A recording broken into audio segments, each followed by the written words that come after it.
Docteur Ousmane Kaba, nous avons suivi la polémique suite à la fin du mandat du Parlement guinéen.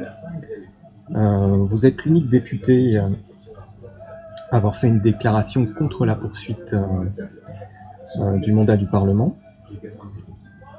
Donc, a fortiori de votre propre mandat, quelle est votre position exacte? Écoutez, c'est vrai, parce que nous avons estimé qu'à un moment donné de l'histoire de notre pays, il faut savoir renoncer à ses propres intérêts.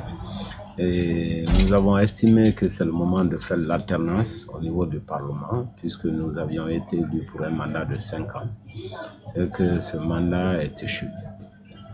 Alors, la question, pourquoi il n'y a pas eu d'élection législative déjà préparée, et parce que simplement nous pensons qu'il y a une complicité et qu'on veut laisser glisser le mandat des députés. Surtout que ce mandat a été prolongé par un décret du président de la République. Nous estimons que ce décret n'est pas légitime, puisque les députés sont élus par le peuple de Guinée, tout comme le président de la République, et qu'il ne faut pas accepter le mélange des genres.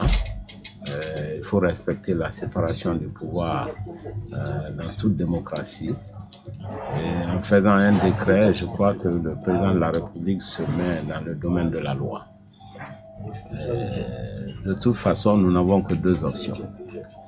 La première option, c'est accepter de siéger sur la base d'un décret présidentiel, ce qui donne un mauvais exemple, n'est-ce pas, puisque le président de la République en 2020 peut ne pas préparer les élections présidentielles et vouloir prolonger son mandat. Donc il y aurait déjà jurisprudence. Je pense que notre rôle actuellement est d'approfondir la démocratie. Donc c'est une option qui n'est pas la bonne. Nous avons choisi l'option de faire le vide institutionnel en espérant que les députés ici de tous les partis politiques de l'opposition vont nous imiter pour qu'il y ait un vide institutionnel, puisque le parti présidentiel, le RPG Arc-en-Ciel, n'a même pas la majorité simple. Donc 53 députés alors qu'il faut 58 députés pour voter les lois les plus simples.